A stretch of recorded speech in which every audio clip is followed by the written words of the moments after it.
The Swiss Army knife is an entire toolkit in a pocket-sized package. This little multi-tool actually dates back to 1891 with the original Swiss soldier's knife. It wasn't long before it morphed into other versions for sale to the general public, and a century later, it continues to come in handy.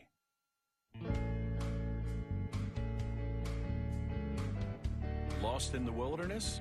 Or are you a serious multitasker? Either way, a Swiss Army knife has tools to help you cope. Production starts with this big coil of stainless steel. Equipment pulls the steel between a press and a die. The press forces the steel against the die to punch out blade shapes. It also forms the finger groove for pulling the blade out of the handle.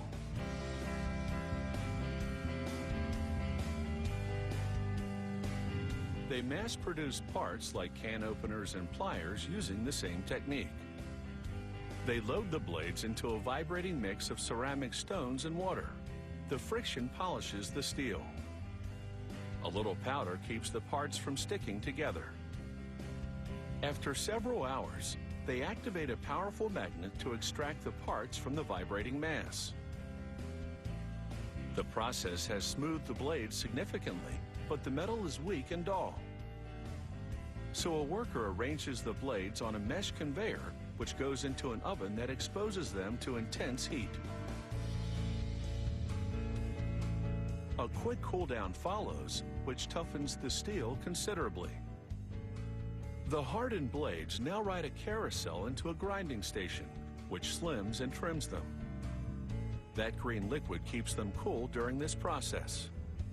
Afterwards, a computerized tool measures the blades. If the dimensions are even slightly off, they won't fit into the knife handle. A quick stamp gives the part its trademark name.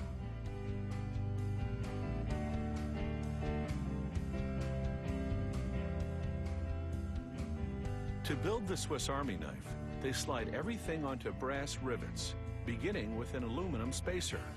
A flat metal spring goes on next, followed by a can opener, a screwdriver, and in all, a punch to make holes in leather.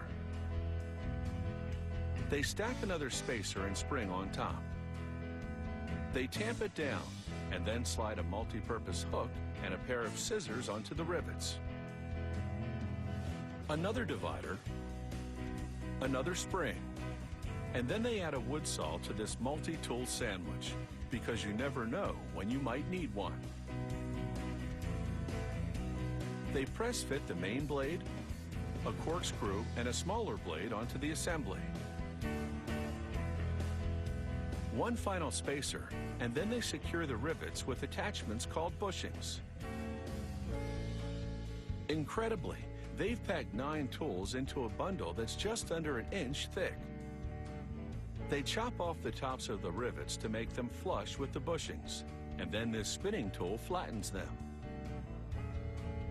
The result is a multi-pronged tool that's virtually impossible to pull apart. The blade on the Swiss Army knife is thin compared to other pocket knives to allow it to fit into the casing. They grind the cutting edge to angle it at just under 15 degrees.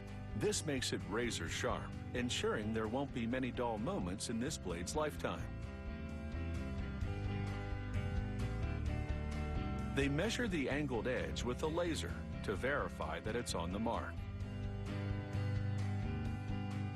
And now it's time for the handle. It comes in 2 parts. They sandwich the tool bundle between them and press everything together. This embeds the bushings in the handle's holes for a tight installation. Amazingly, there's still space in this Swiss Army knife for a set of tweezers and a toothpick.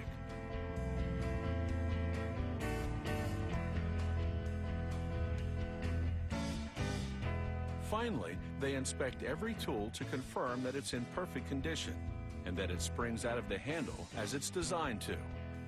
Making a Swiss Army knife is a job performed with almost military precision.